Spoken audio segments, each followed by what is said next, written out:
The air in Lagos smelled like money and madness, and Ngozi hated both. She sat at the back seat of her father's black bulletproof G-Wagon, staring out the tinted windows as they rolled past crowds, honking danfos, and dust that never seemed to settle. Her phone buzzed non-stop with notifications. Some fashion event, some billionaire's son trying to impress her, some useless group chat full of empty compliments. She turned it off. Born into luxury, raised in marble mansions, and feared in elite circles, Ngozi was everything every girl wanted to be: beautiful, rich, powerful. But inside, she felt nothing. Not joy, not peace, not even pride, just noise. Her father, Chief Kelechi, was one of the wealthiest men in the country, an oil tycoon, who now ran one of the biggest private empires in Africa. The man had built an empire from scratch, but somewhere along the line forgot how to build a family. Ngozi had grown up with chefs, maids, stylists, and bodyguards, but never a mother's hug or a father's time. And now, at 27, all she had was a last name worth billions and a heart she didn't recognize anymore. That Saturday, without telling anyone, she told her driver to take her to Agege. Agege? The man asked, confused. You mean the slum? Yes. He adjusted his cap. Madam, are you sure? Do I sound confused? He didn't speak again. The place smelled like sweat and roasted corn. Life here was loud, chaotic, unfiltered. She stepped out, headscarf tight, no makeup, wearing oversized jeans and a simple t-shirt. She didn't want anyone recognizing her. Not here.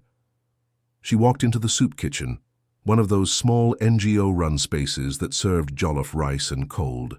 Zobo, two people who had nothing but the day's hunger in their stomachs. The volunteers eyed her, but didn't ask. She grabbed gloves and got to work, scooping rice, wiping tables, handing out bottles of water, and that's when she saw him. He sat at the far end of the bench, quiet. His skin was deep brown like burnt palm oil, his beard unkempt, his shirt hanging loose like it had been through war, but his eyes, those eyes looked sharp. Too sharp for someone who was supposed to be broken. He didn't eat fast like the others, didn't grab, didn't beg, just watched. Something about him made her pause. Later that day, when most of the crowd had cleared, she walked over to him with a half bottle of malt drink. Here, she said. He looked up slowly. Didn't smile, just took it. You don't say thank you.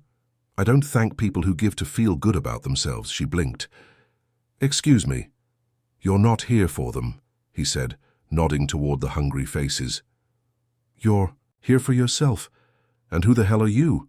He drank the malt, wiped his mouth with the back of his hand. Name's Kwame. She folded her arms. You think you know everything? I know enough to see a rich girl trying to run away from her name. And just like that, Ngozi felt slapped, but weirdly alive. This man, this so-called nobody, had just said the most honest thing anyone had ever said to her. She didn't walk away. She sat down next to him. What's your story? She asked. Kwame looked straight ahead. It's a long one, and nobody ever really listens. She looked at him sideways. Try me. He didn't say more. But he didn't get up either, and that's how it started. The billionaire's daughter, and the man who looked like a beggar, but carried himself like a king. What she didn't know was that Kwame had a secret big enough to break her world in half. It had been 3 weeks since Ngozi first met Kwame, and she hadn't missed a single Saturday since. Each time she stepped into the soup kitchen, the air felt different. She didn't come to be seen. She didn't post about it. There were no selfies, no hashtags, no fake smiles. Only her and the people who looked straight through her, like she wasn't worth a second glance. And Kwame, he never changed. Same ragged trousers, same half-torn slippers, same unreadable face. But every time they sat together, he said things that stayed in her head for days. One afternoon he told her, the poor fight to eat, the rich fight to feel something. Both are starving. She didn't respond, but she thought about it every night after. She didn't know why he got to her like that. Ngozi had dealt with politicians, CEOs, sons of oil magnates.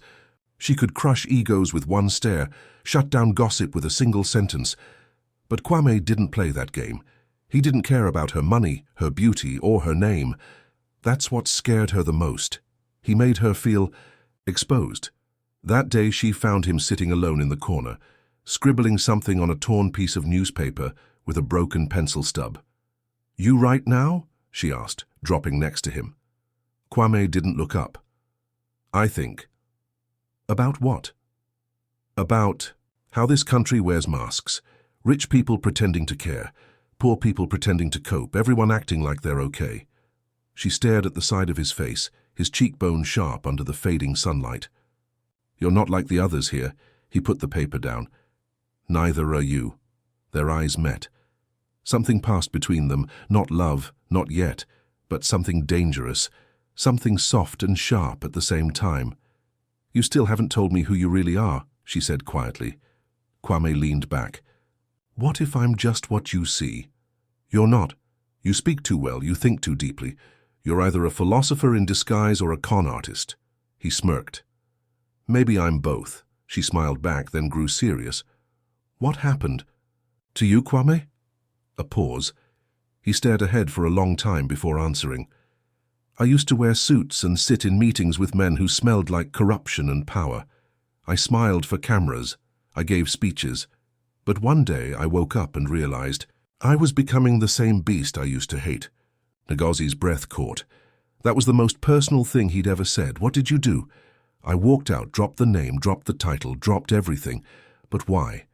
Because I wanted to see if I could live without being owned." The weight of his words hit her like a slap. And in that moment she realized Kwame wasn't just trying to escape something. He was trying to kill a part of himself before it consumed him. She wanted to ask more, but his phone buzzed. Not a smartphone, a small cheap one with a cracked screen. He checked it, frowned, then stood up. "You're always leaving when things—" "Get real," she said. He turned to her, eyes darker than usual. "Because the real world is uglier than you think." Then he left. As he disappeared down the alleyway, Ngozi sat frozen. She didn't know if she was falling in love with a man or walking blindfolded into a storm. What she didn't know was that Kwame wasn't just hiding from his past. He was preparing for something. Something that involved her family. And the truth was coming. The next week, the soup kitchen felt different. Ngozi noticed it the moment she stepped in. Fewer smiles, tighter conversations. Some of the regulars were whispering, stealing glances, toward the corner where Kwame usually sat, but he wasn't there. She walked in with her usual calm, but inside something twisted. She didn't want to admit it, but her stomach sank the moment she realized he was missing. She asked one of the older women, "Have you seen Kwame today?" The woman shrugged. "That one. He came yesterday, said he had somewhere important to be, big man talk." Ngozi's eyes narrowed. Important. She sat in silence that day, ladling rice into plastic bowls, but her mind was elsewhere. She kept replaying Kwame's words from the week before. "I used to sit in meetings with men who smelled like corruption and power. He wasn't just talking to sound deep. He was telling the truth, and it hit her like cold water. Kwame wasn't some street wanderer with deep thoughts.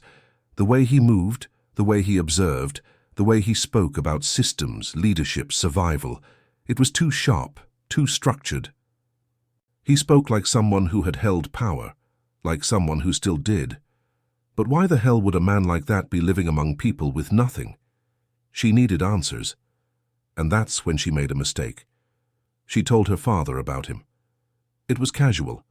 Over dinner, Chief Kelechi Obi sat at the head of their 20-seat glass table, scrolling through his phone as she poked her grilled fish.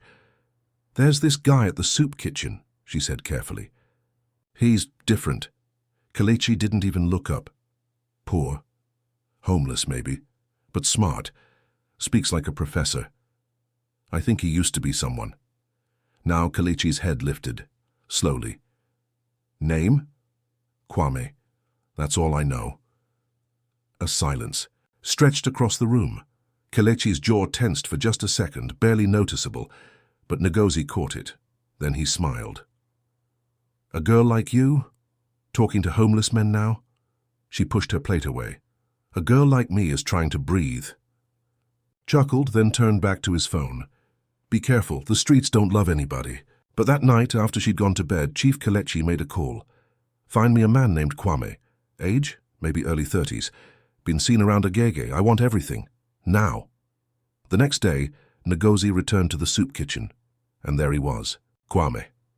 Back in his usual corner like nothing had changed. She walked up, angry. Where were you? He raised an eyebrow. Miss me? Don't play, she snapped. People said you left for something important.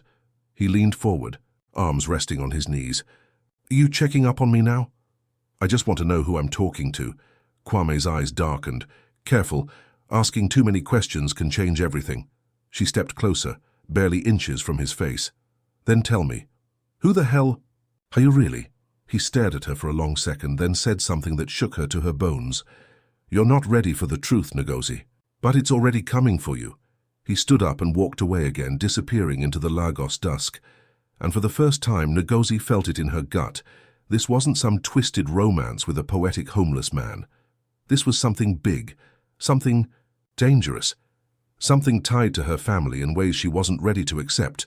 The call came in late at night. Ngozi was in her room, sitting on her balcony, scrolling through old texts on her phone. Half of them were from people she didn't care about. The other half were drafts she never sent to Kwame. Messages she wanted to send, questions she wanted to ask, but didn't. Then her father barged in, not knocked, not called, just stormed in like he owned everything, including her space. This him? Chief Kelechi tossed a printed photo on her bed. She blinked. What? He stepped closer. The man from the soup kitchen. Is this the bastard? She picked up the photo. It was grainy, but clear enough. Kwame, standing at the soup kitchen gates, talking to someone, eyes locked forward, unaware someone had been watching. Ngozi looked up. Yes, why? Kelechi's voice dropped low like thunder wrapped in silk. His name is Kwame Mensah. He's not just a homeless man. He's the new acting CEO of my company. The room stopped breathing. What? Kelechi snatched the photo back. I handpicked him, quietly, to take over operations. I wanted someone young, smart, not from old money, someone who understands both sides of the street. I gave him full control for 90 days under a test run. Do you understand what I'm saying? Ngozi stared at him like he'd gone mad. You let him pretend to be poor. He insisted, said he wanted to understand the people at the bottom before making decisions for the top. Kelechi scoffed. A bleeding heart, but sharp. She backed away, voice shaking. So all this time he knew who I was. Kelechi nodded. Every detail. That night, Ngozi didn't sleep. She lay in bed replaying every conversation, every laugh, every stare. Every time he said something, cryptic. Every time he dodged her questions. You're not ready for the truth, Ngozi. I used to wear suits and smile for cameras. You're not here for them. You're here for yourself. He had known everything from the beginning. The next morning, she stormed into the soup kitchen. Kwame was there, as usual, sitting like nothing had happened. She walked straight up and slapped him. People gasped. He didn't flinch. You lied to me, she said, voice sharp with rage. Kwame met her eyes, calm as ever. I never lied. I just didn't say everything. You knew who I was, she snapped. You let me sit there like a fool, opening my heart to someone playing dress-up. Kwame finally stood. You think I was playing? You think this, he pointed around them, was a joke to me? You used me. I tried to stay away, he barked, losing his calm for the first time.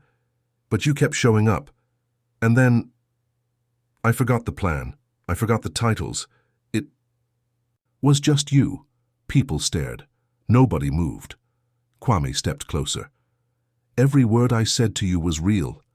Every feeling. But yes, I kept something from you. I didn't know how to tell the billionaire's daughter that I ran her father's kingdom. She looked at him, eyes glassy, voice soft. You broke something in me. Kwame nodded slowly. And you woke something in me. She stepped back, breathing heavy. I need time. He didn't try to stop her. He just watched her walk away, knowing the truth had finally done what secrets always do, destroy the thing they were meant to protect. The soup kitchen felt hollow. Without her.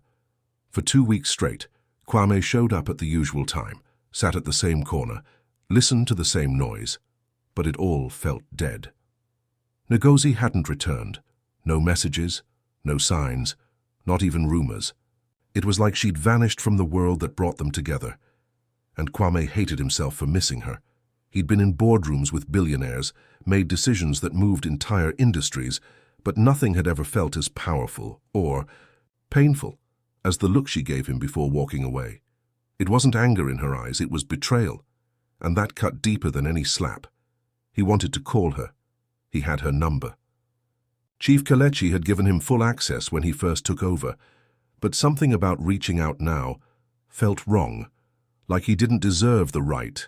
So he waited, and every passing day felt like a punishment.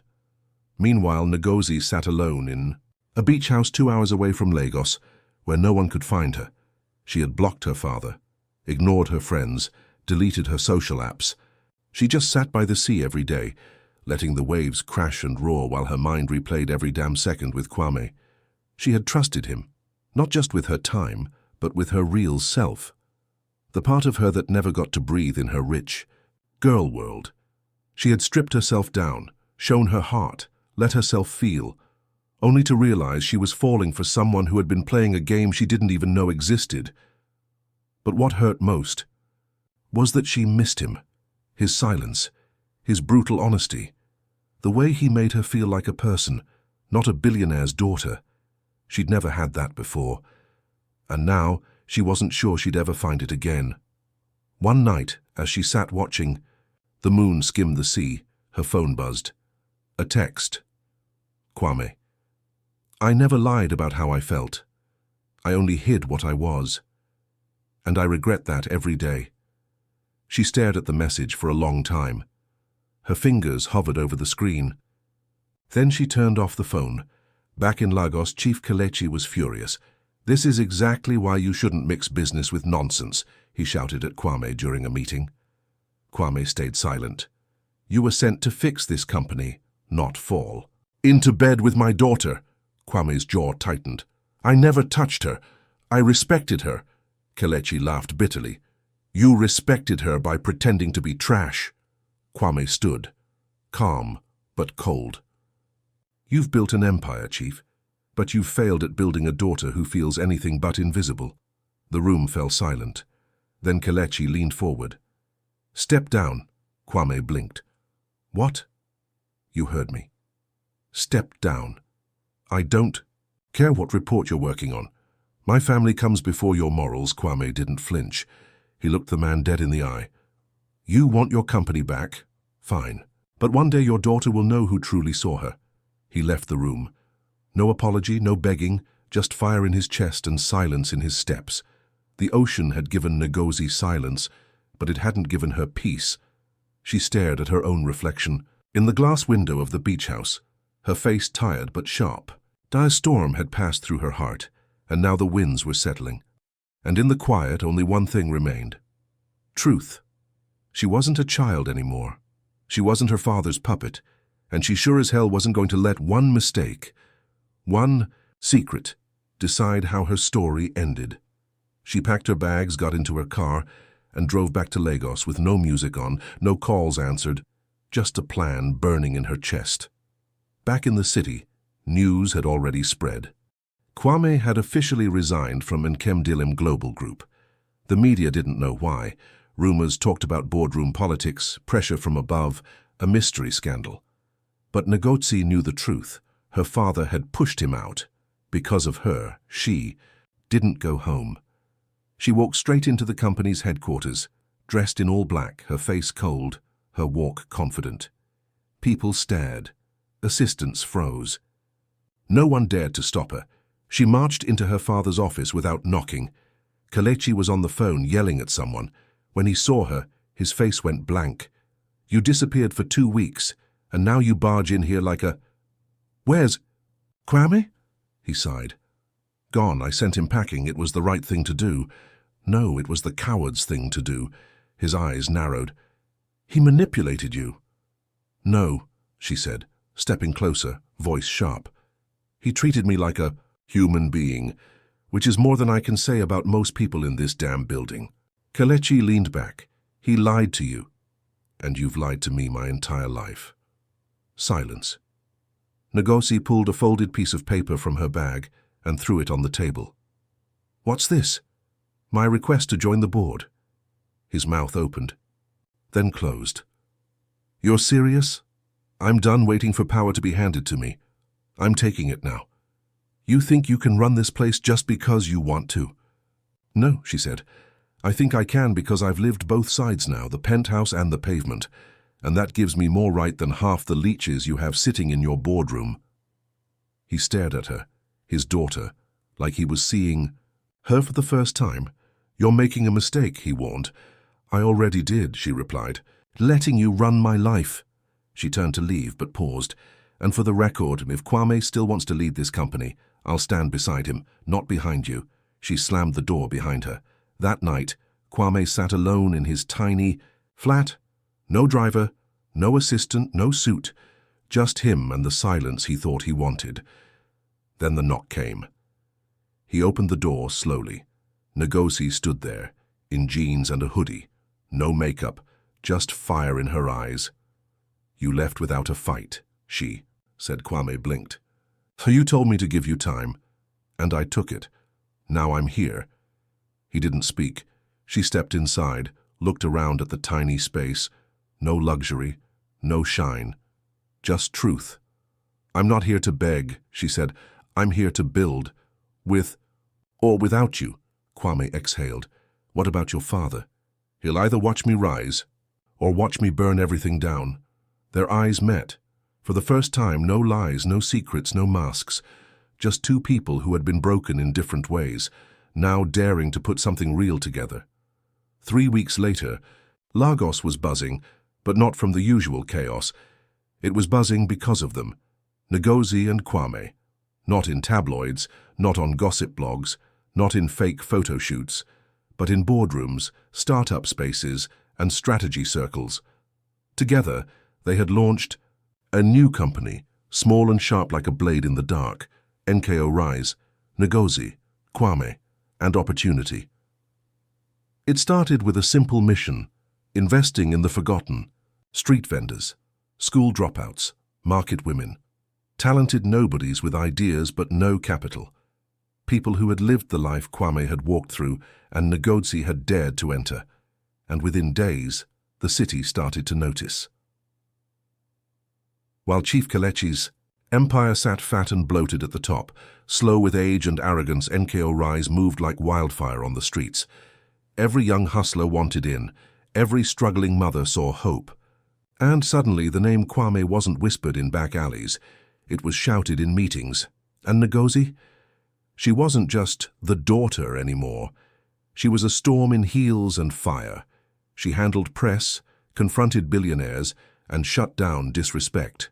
Like a queen who'd been dragged through the dirt and come out golden. Every time someone called her spoiled, she reminded them what it meant to rebuild from nothing. Every time someone asked, "Why help the poor?" she answered, "Because we were never meant to be this divided." Meanwhile, Chief Kelechi watched from his high tower, his empire starting to sweat. His daughter had become the kind of leader he never raised her to be, the kind who listened, the kind who served. The kind who scared men who'd never feared anything before. In his office, his most trusted advisor leaned in one morning. "Sir, if you don't stop them, they'll flip the system." Kelechi lit a cigar, voice flat. "Then we bury them." That same night, Ngozi and Kwame were sitting on the balcony of their small office in Yaba, laptops open, cups of black coffee in hand. "I think your father's going to come for us," Kwame said calmly. "I'm counting on it," Ngozi replied. He looked at her, no longer the same girl from the soup kitchen. Her eyes were sharper, her words carried weight. But there was still something soft in her voice when she said his name. "I wouldn't be here if it wasn't for you," she added. Kwame shook his head. "You were always meant for this. I just reminded you who you were." She leaned closer, her fingers brushing his hand. "And you ready to fight your old world?" Kwame smiled faintly. "I already left it behind. Now I'm building a new one. With you." For a moment, The air was still. No drama. No business talk. Just two people looking at each other like they finally saw everything clearly. But peace never lasted long in Lagos. The next morning, Ngozi opened her inbox and froze. An anonymous email. With one attachment, a leaked contract from Kelechi Holdings. It was a plan to sabotage NKO Rise, block their funding, shut down their partners, smear Kwame's name in the press. Her father had declared war, and this time it was personal. The document didn't lie. Ngozi read every line, every clause, every snake-hidden sentence. Her father had signed off on a multi-layered strategy to kill NKO Rise from the inside out, using media houses, corrupt regulators, and shadow investors. It wasn't just business. It was war. She printed the contract and dropped it on Kwame's desk. He skimmed through it silently, jaw tight. He's not playing anymore. No, Ngozi said, but neither are we. They called an emergency meeting. Their investors, advisors, and top volunteers filled the room. Some shocked, others afraid. But Ngozi stood at the front like a general before battle. My father thinks this is a game of money, but this is personal. He's not just attacking a company. He's trying to bury everything we've built, every person we've helped, and I refuse to watch him win. Kwame stepped forward beside her. We don't need to play dirty. We just need to be louder. Truth is louder than money. So they got loud. They leaked the contract. Within hours, it was all over Nigerian social media. Billionaire father plots to destroy daughter's grassroots movement. The headline exploded. Influencers, journalists, even rival CEOs started weighing in. Some mocked them, but most backed them. The people had seen what NKO Rise had done. Real jobs, real stories, real change. And now they saw who was trying to silence it. Chief Kelechi's reputation began to crumble. His PR team went silent. Major partners pulled back. Board members whispered behind closed doors. Shareholders demanded explanations. Then came the invitation, a live business panel, televised, national audience. Topic: legacy, power, and the future of African business. And both Ngozi and Kelechi were invited. She accepted. The day of the panel, the hall was packed. Bright lights, flashing cameras, journalists with microphones fighting for space. Ngozi walked in wearing a sharp emerald-green suit, braided hair pulled back like a warrior. Kwame followed behind, calm and unreadable. Across the stage sat Chief Kelechi, clean suit, controlled face, but his eyes, they twitched. The moderator asked questions about legacy, corruption, generational wealth. Ngozi waited. Then they asked her, "What would you say to the people who think you're trying to destroy your father's empire?" She picked up the mic. "I'm not trying to destroy it. I'm trying to wake it up. My father built his empire by stepping on the backs of people who had no voice. I'm giving those people a mic. If that threatens his empire, maybe it deserves." "Tofel!" Gasps. Silence, then applause. She turned to him softly. "And to you, Daddy. I still love you. But I won't bow to you." Kelechi's face cracked for a moment, then hardened. When the panel ended, cameras swarmed them. Reporters shouted questions. But Ngozi and Kwame just walked out, hand in hand, silent and steady. 1 month later, Chief Kelechi resigned from his company's board for health reasons. NKO Rise expanded to 3 more cities, and in the streets of Lagos, where the story had first begun, 2 people walked freely. No titles, no lies, no masks, just Ngozi and Kwame. Rich in truth. And finally, free.